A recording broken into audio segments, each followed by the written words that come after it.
அனைவருக்கும் இனிய வணக்கம். ஸோ இந்த வீடியோ பதிவில் நம்ம எதை பற்றி பார்க்க போகிறோம் அப்படின்னா, டிஎன்பிஎஸ்சி குரூப் 4 2026 எக்ஸாமில் ஹவுஸ் ஒய்ஃப் ஸ்டூடெண்ட்ஸ் எப்படி நம்ம ப்ரிப்பேர் பண்ணணும், நம்ம எப்படி டைம் ஒதுக்கி நம்ம பார்த்தோன்னா இந்த எக்ஸாமுக்கு நம்ம ப்ரிப்பேர் பண்ணணும். 2026 எக்ஸாமில் நம்ம எப்படி பாஸ் பண்ணலாம் அப்படிங்கிறதுக்கான முழு வீடியோ உங்களுக்காக தான் இந்த வீடியோ அப்படிங்கிறத நான் அப்லோட் பண்ணுறேன். மறக்காமல் வீடியோ ஃபுல்லாக பாருங்கள். ஃபர்ஸ்ட் ஆஃப் ஆல் நான் ஒரு விஷயத்தை சொல்லிக்க விரும்புகிறேன். ஏன்னா என்னுடைய அக்காவும் ஒரு ஹவுஸ் ஒய்ஃப் தான். அதாவது நான் அவங்க கூட இருந்து நிறைய விஷயங்களை பார்த்துருக்கேன். அவங்க எந்தளவுக்கு கடினமானதை பார்த்தோன்னா ஃபேஸ் பண்ணியிருக்காங்க.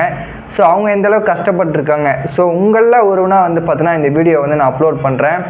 ஃபர்ஸ்ட் ஆஃப் ஆல் எவ்வளவு வேலைகளையும் தாண்டி, அதாவது தம்பியை பார்த்துக்கணும், பாப்பாவை பார்த்துக்கணும், டெய்லியும் காலையிலனா சமைச்சு வைக்கணும்.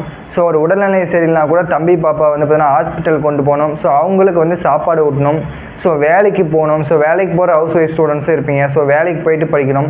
இத்தனை தடைகளையும் இத்தனை கடினங்களையும் தாண்டி நீங்கள் ஒரு அரசு வேலை வாங்கியே ஆகணும் அப்படிங்கிற ஒரு குறிக்கோளோட ஒரு உயர்ந்த இலக்கோடு நீங்கள் இருக்கீங்க அப்படின்னா கண்டிப்பாக நீங்கள் அரசு அதிகாரி ஆவதில் எந்த ஒரு மாற்றமும் கிடையாது.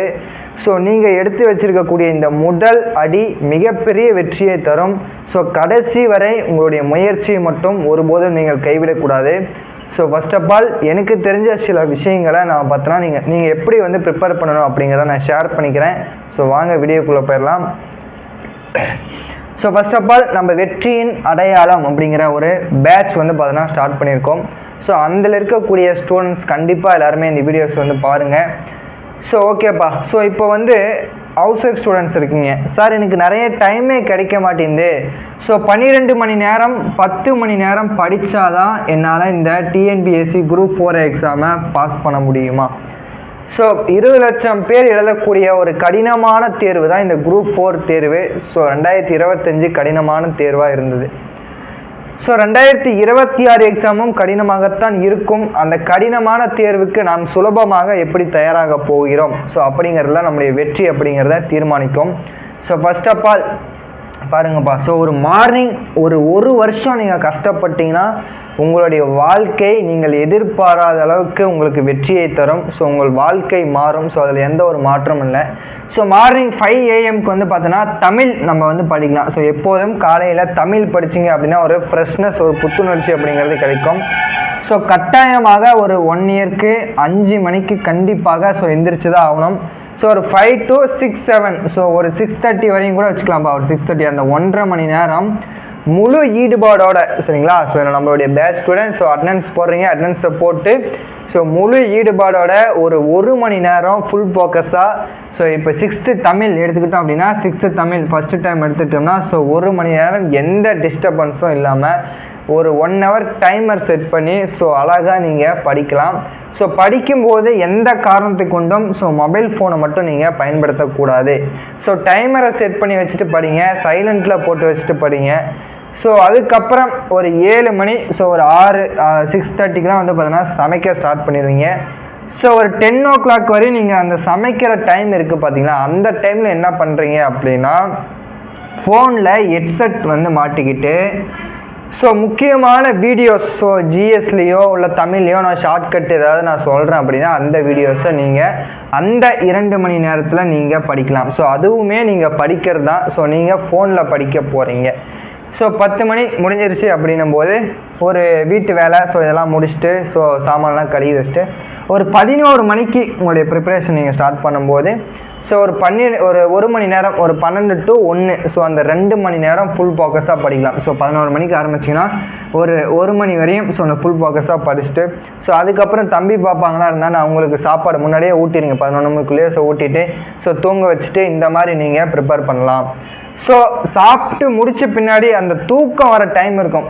ஒரு 2 to 4 எப்படியும் கண்டிப்பாக நிறைய பேர் தூங்கிடுவீங்க. 2 to 4 அந்த டைமில் ஒரு 2 மணி நேரம் நீங்கள் மேக்ஸ் அப்படிங்கிறத கண்டிப்பாக போட்டு பார்க்கலாம். நம்மளுடைய எல்சிஎம் அச்சப் வீடியோ ஒரு 1 மணி நேரம் to அரை மணி நேரம் தான் இருக்கும். நீங்கள் ஒரு அரை மணி நேரம் 1 மணி நேரம் முடிச்சுட்டு கூட ஒரு 1 மணி நேரம் நீங்கள் ஓய்வு எடுத்துக்கலாம். நைட்டு கம்பல்சரியாக ஒரு 6 மணிலேருந்து 8 மணி வரையும் நீங்கள் சமைக்க ஆரம்பித்தா கூட 8 to 9 நம்மளுடைய லைவ் செஷன் அட்டன் பண்ணுவீங்க. அட்டன் பண்ணிட்டு கூட ஒரு 9லேருந்து 11 மணி வரையும் கம்பல்சரியாக படித்து தான் ஆகணும். வேறு வழியே இல்லை. ஏன் அப்படின்னா உங்களுக்கு கிடைக்கக்கூடிய நேரம் அப்படி ரொம்ப ரொம்ப குறைவு. ஸோ 10-12 மணி நேரம் ஒரு பேச்சுலர் ஸ்டூடெண்ட், ஸோ வந்து ஃபுல் டைம் ஸ்டூடெண்ட் படிக்கிறாங்க. ஸோ அவங்களுக்கு நம்ம காம்படேட் பண்ணணும், அவங்க கூட நம்ம வந்து பார்த்தீங்கன்னா ஈக்குவல் பண்ணணும். அப்போ என்ன பண்ணணும், நமக்கு கிடைக்கிற நேரம் ஃபுல்லாக படிச்சுக்கிட்டு தான் இருக்கணும். சரிங்களா? ஸோ நேரம் கிடைக்கல அப்படின்னு யாரும் தயவு செஞ்சு இனிமேல் சொல்லாதீங்க. ஸோ உங்களுடைய காரணங்களை நான் அக்செப்ட் பண்ணிப்பேன், என்னுடைய காரணங்களை நீ அக்செப்ட் பண்ணிப்பீங்க. ஆனால் டிஎன்பிஎஸ்சி ஒருபோதும் காரணங்களை அக்செப்ட் பண்ண மாட்டாங்க. அவங்களுக்கு தேவை எக்ஸாம் 3 மணி நேரத்தில். ஸோ படித்து என்னென்ன படிச்சிருக்கீங்க அது எல்லாத்தையும் டெஸ்ட்டு போட்டு அந்த 3 மணி நேரம் கொஷினில் ப்ரெசென்ட் பண்ணணும். 160-170 கொஷின் போடணும். அதை தான் அவங்க எதிர்பார்க்குறாங்க. ஸோ நீங்கள் 5 மணி நேரம் படிக்கிறீங்களா, 6 மணி நேரம் படிக்கிறீங்களா, நீங்கள் ஹவுஸ் ஒய்ஃபா இல்லை ஃபுல் டைமாக பார்ட் டைமாக, அவங்க எதிர்பார்க்கல. அவங்க என்ன எதிர்பார்க்குறவங்களோ நம்ம அதுக்கு தகுந்த மாதிரி ஓடினா தான் அரசு வேலை நமக்கு கிடைக்கும். சும்மா நானும் அரசு வேலைக்கு படிக்கிறேன், சும்மா காலைல 2 மணி நேரம் சாயங்காலம் 2 மணி நேரம் படிக்கிறேன் அப்படின்னா கண்டிப்பாக சக்ஸஸ் பண்ண முடியாது. ஸோ உறுதியாக சொல்கிறேன். ஏன் அப்படின்னா இப்போ இருக்கிற போட்டியான உலகத்தில், ஸோ ஹெவி காம்படிஷனில் ஓலைச்சுவடி வரையும் கேள்வி கேட்குறாங்க. அப்படின்னா சரியான திட்டமிடல் வேணும். சரியாக திட்டமிட்டு ஸோ எந்தெந்த ஏரியா, கொஷின் ஏரியா எங்கெல்லாம் கவர் பண்ணணும் அப்படிங்கிறத தெளிவாக நோட்டு வாங்கி பிளான் பண்ணி படிக்கணும். ஸோ அதற்கு தான் நம்மளுடைய பேட்ச் வெற்றியின் அடையாளம் அப்படிங்கிற பேட்ச் அப்படிங்கிறது. உங்களுக்கு பிளான் பண்ண தெரியல, ஸோ அப்படிங்கிறதுக்காக தான் உங்களுக்கு ஒரு பிளான் ஷெடியூல் நான் போட்டு கொடுத்துருக்கேன். ஸோ நம்முடைய பேட்ச் ஸ்டூடெண்ட் யாரும் கவலைப்படாதீங்க. ஸோ கடைசி வரையும் நான் உங்கள் கூட இருப்பேன். ஓகேவா? ஸோ நைட் ஒரு 11 o'clock வரையும் கண்டிப்பாக படிக்கணும். ஸோ ஒரு 7 hours தூங்கிட்டு திரும்பவும் அடுத்த நாள் ஒரு 5 o'clock வந்து எந்திரிச்சு படிக்க ஸ்டார்ட் பண்ணிடுங்க. ஸோ இதே போல் ஒரு வாரத்துக்கு 7 நாள் இருக்குது அப்படின்னா ஒரு 6 நாள் படிச்சுட்டு கூட சண்டே, எவ்ரிடே சண்டே நீங்கள் ஒரு 8 மணி கூட எல்லாம் நல்லா ஃப்ரீ ஆகிட்டு வாரத்திற்கு ஒரு நாள் நல்ல ரெஸ்ட் எடுங்க. எல்லா நாளும் நம்மளால் படிக்க முடியாது. சரிங்களா? ஸோ ஒரு நாள் 5 மணிக்கு எந்திரிக்க முடியும், ஒரு நாள் 7 மணிக்கு எந்திரிக்க முடியும், 8 மணிக்கு எந்திரிக்க, பரவாயில்ல, கவலைப்படாதீங்க. ஒரு நாள் தான் நான் போனால் போயிட்டு போகுது. ஸோ ஆனால் நீங்கள் வாரத்திற்கு 3 நாட்களாவது 5 மணிக்கு கண்டிப்பாக எந்திரிக்கணும். சரிங்களா? ஸோ இன்னொரு விஷயமும் நான் சொல்கிறேன் பாருங்கள். இப்போ வந்து சார் 5 மணிக்கு எந்திரிச்சாதான் என்னால் பாஸ் பண்ண முடியுமா அப்படின்னு கேட்டீங்க அப்படின்னா கண்டிப்பாக கிடையாது. சார் 5 மணிக்கு எந்திரிச்சு நான் வெறித்தனமாக படிக்கிறேன், 3 மணிக்கெலாம் எந்திரிச்சிட்றேன். சார் நான் விடிய 12 மணி வரையும் படிக்கிறேன், 1 மணி வரையும் படிக்கிறேன், ஆனாலும் என்னால் பாஸ் பண்ண முடியல. ஏன் முடியும்? எப்படி முடியும்? கொஷின் ஏரியா எது, சரியான திட்டமிடல் வேணும். எங்கே கொஷின் கேட்குறாங்க, மேக்ஸில் எப்படி 25 போகணும், RS அகர்வால் புக்கிலேருந்து கொஷின் கேட்குறான். So out source Venkatesan sir book. So இதை எப்படி நம்ம கவர் பண்ணோம், எப்படி புக்கை வந்து கலெக்ட் பண்ணலாம். ஸோ ஸ்கூல் புக்கில் எந்த பாயிண்ட்ஸ்லாம் முக்கியமான பாயிண்ட்ஸு, நியூ சிலபஸ் படி, இப்படி அனலைஸ் பண்ணி படிக்கணும். ஸோ டெய்லி என்னென்ன கவர் பண்ணுறோம், ப்ராப்பராக ஒரு ஷெடியூல் போடணும். ஸோ நோட்டில் எழுதி வைக்கணும் என்னென்ன படிக்கிறோம் அப்படிங்கிறத. இப்படி தான் நம்ம பாஸ் பண்ண முடியும். ஸோ என் கூட இருந்த என்னுடைய நண்பர்கள்லாம் வந்து பார்த்தோன்னா காலையிலே எந்திரிக்க மாட்டாங்க. அவங்களாம் ஃபுல்லாக நைட் ஸ்டடி 12 மணி வரையும் படிப்பாங்க. ஸோ அப்படி படிச்சுமே பாஸ் பண்ணவங்களும் இருக்காங்க. ஸோ காலையில் எந்திரிக்க முடியலனா கூட உங்களால் ஜெயிக்க முடியும். ஏன்னா உங்கள் மைண்டில் என்ன கெப்பாசிட்டி, என்ன நீங்கள் ஸ்டோர் பண்ணி வச்சுருக்கீங்க, என்ன படிச்சிருக்கீங்க, அதுதான் எக்ஸாமில் கேட்பாங்க. காலைல 5 மணிக்கு எந்திரிச்சு படித்தேன், 4 மணிக்கு எந்திரிச்சு படித்தேன்னு கேட்க மாட்டாங்க. இருந்தாலும் நேரம் இல்லாதவர்கள் என்ன செய்ய வேண்டும், காலையில் கண்டிப்பாக எந்திரிக்க வேண்டும். ஸோ காலையில் எழுந்திரிச்சிங்கன்னா ஒரு ஃப்ரெஷ்னஸ் கிடைக்கும், நிறைய நீங்கள் சப்ஜெக்டை படிக்க முடியும். ஸோ ஈஸியாக கவர் பண்ணி 6th நியூ புக்கெல்லாம் வந்து பார்த்தோன்னா ஒரு 4 மணிக்கு எழுந்திரிச்சிங்கன்னா 7 மணிக்குள்ளே 3 மணி நேரம் போதும். 6th நியூ புக் முடிக்க 3 மணி நேரம் போதும். ஃபுல் ஃபோக்கஸாக 3 மணி நேரம் உட்காந்து படிக்கலாம். 1 ஹவருக்கு ஒரு 5 minutes பிரேக் எடுத்துக்கலாம், தண்ணி குடிக்கலாம், நல்லா ரெஸ்ட் எடுத்துக்கலாம். ஸோ இந்த மாதிரி உங்களை நீங்களே மோட்டிவேட் பண்ணிக்கணும். சரிங்களா? ஸோ டெய்லி வந்து மற்றவங்க மோட்டிவேட் பண்ணுவாங்க, மற்றவங்க வீடியோஸ் பார்க்கலாம் அப்படின்ற ஃபோனை மட்டும் அதிகமாக யூஸ் பண்ணவே கூடாது. ஸோ படிப்புக்கு மட்டும்தான் ஃபோனை யூஸ் பண்ணணும். ஸோ இந்த மாதிரியான விஷயங்கள்லாம் நீங்கள் ஃபாலோ பண்ணிங்க அப்படின்னா கண்டிப்பாக 2026 போஸ்டிங் வாங்கிடலாம். ஸோ நம்மளுடைய பேட்ச் மாணவர்கள் ஒருபோதும் கவலைப்பட வேண்டாம், உங்களுக்காக உழைப்பதற்கு தான் நான் இருக்கிறேன். ஸோ எந்த ஒரு சூழ்நிலையிலும் உங்களுடைய கஷ்டங்கள் எல்லாத்தையும் புரிஞ்சு தான் சரிங்களா ஒவ்வொரு வீடியோஸும் அப்லோட் பண்ணுவேன். வாரத்துக்கு 7 நாள் ஷெடியூல் கொடுத்துருக்கேன், அதில் 3 நாள் தான் படிக்க முடியும், மீதி 4 நாள் உங்களுக்கு ரெஸ்ட்டு தான் கொடுத்துருக்கேன். ஸோ அந்த ரெஸ்டான டைமில் மீதியை நம்ம கவர் பண்ண முடியாது, கவர் பண்ணிக்கலாம். ஸோ எதற்காகவும் கவலைப்பட வேண்டாம். 1 வருடம் நம்ம கையில் இருக்குது. சரிங்களா? 1 வருடம் நம்ம கையில் இருக்குது. ஸோ இந்த வாய்ப்பை சரியாக யார் ஒருத்தர் பயன்படுத்துகிறாங்களோ கண்டிப்பாக 2026 குரூப் 4 போஸ்டிங் அடித்து சொல்கிறேன். என்னுடைய பேட்ச் மாணவர்கள், சார் நான் காலைல ஒரு நாள் தான் சார் படிக்கிறேன், எனக்கு டைமே இல்லை சார், நான் பாப்பாவை பார்த்துக்கணும் சார், தம்பியை பார்த்துக்கணும் சார், துணி துவைக்கணும் சார், எனக்கு வேலை இருக்குது சார், ஒர்க்கிங் போகிறேன் சார், நான் போகிறேன் சார், ஆனால் என்னால் படிக்க முடியல சார், அப்படி சொல்கிறவங்கள நான் எதிர்பார்க்கல. அப்படி சொல்கிறவங்க என் பேட்சில் சேரணும், அப்படி சொல்கிறவங்க எனக்கு வேணவே வேண்டாம். சார் நான் வந்து பார்த்தோன்னா சமைச்சிக்கிட்டும் உங்கள் வீடியோ பார்த்தேன், ஹெட்செட் போட்டு கேட்டேன் சார்.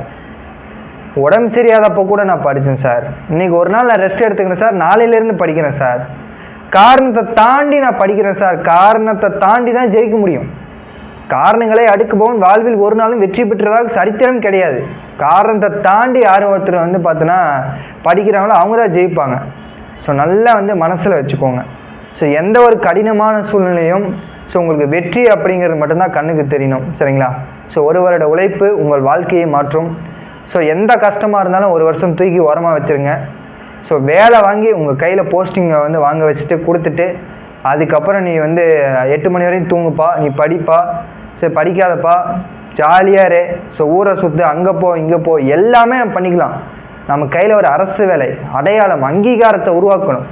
ஸோ எல்லா சந்தோஷத்தையும் அனுபவிச்சிட்டிங்க. ஸோ குழந்தை குட்டி, ஸோ பாப்பா எல்லாத்தையுமே பார்த்துட்டீங்க. ஸோ இதுக்கப்புறமா அரசு வேலைக்கு நீங்கள் படிக்கிறீங்கன்னா ஏன்? நம்மளால் முடிஞ்ச 4 பேருக்கு உதவி செய்யணும், நம்மளுடைய இலக்கை அடையணும். நம்ம சொந்தக்காரன்லாம் நம்மளை சொன்னால அவனுக்கு முன்னாடி வாழ்ந்து காட்டணும், நம்ம ஜெயிக்கணும், நம்ம வாழ்க்கையில் முன்னேறணும். ஸோ இது போல் உங்கள் மனசில் ஒவ்வொரு நாளும் ஒரு குறிக்கோள் இருக்கும். அந்த குறிக்கோளை அடைய வேண்டும் என்றால் கண்டிப்பாக உழைத்து தான் ஆக வேண்டும். ஸோ உழைக்கிறவன் ஜெயிக்கிறான். யார் இந்த உலகத்தில் ஜெயிக்கிறான்னா உழைக்கிறவன் ஜெயிக்கிறான். சரியாக உழைக்கணும். ஸோ கடின உழைப்பு போகிறோம் சார், காலைல 4 மணிலேருந்து ஈவினிங் 6 மணி வரையும் படிக்கிறேன், நைட்டு 1 மணி வரையும் படிக்கிறேன், 2 மணி வரையும் படிக்கிறேன், ஆனாலும் என்னால் பாஸ் பண்ண முடியல. கடினமாக உழைக்கிறீங்க, சரியான உழைப்பு இல்லை, திட்டமிட்ட உழைப்பு வேணும். சரியான திட்டமிட்ட உழைப்பு இருந்தாலும் வெற்றி பெற முடியும். கொஷின் ஏரியாவை கவர் பண்ணணும். நீ பாட்டு சும்மா 10th புக் எடுத்து வச்சுட்டு ஐரோப்பிய வரிகள் சிலபஸில் இல்லாத டாப்பிக்லாம் விடிய படிச்சுக்கிட்டு இருந்து சிலபஸ்லேயே இல்லாத ஒரு டாபிக் படிச்சுட்டு அங்கே போய் பட்டால் ஒரு கொஷின் கூட வராது. ஸோ இந்த மாதிரி இருக்கக்கூடாது. எது இம்பார்ட்டன்ட் லெசனாக அழுத்தி படிக்கணும், ஷார்ட்கட் வச்சு படிக்கணும், ஞாபகம் வச்சு படிக்கணும், அவுட் சோர்ஸ் எல்லாம் கவர் பண்ணணும், திரும்ப படிக்கணும், காலைல எழுந்திரிச்சு திரும்ப ரிவிஷன் பண்ணணும். இந்த மாதிரி பல ஐடியாஸ் இருக்குது. ஸோ எல்லாமே என்னுடைய பேட்ச் மாணவர்களுக்கு வழிகாட்ட நான் தயாராக இருக்கிறேன். ஸோ உங்களுடைய வாழ்க்கை எந்த நிமிடம் வேண்டுமென்றாலும் மாறலாம். ஸோ அந்த நிமிடம் இந்த நிமிடமாக கூட இருக்கலாம். ஸோ உங்கள் வெற்றியின் பாதையில் நானும் ஒரு அங்கமாக இருப்பேன், எப்போதும் இருப்பேன், கடைசி வரை உங்கள் கையில் அரசு வேலை வாங்கி தரும் அந்த நாள் வரை.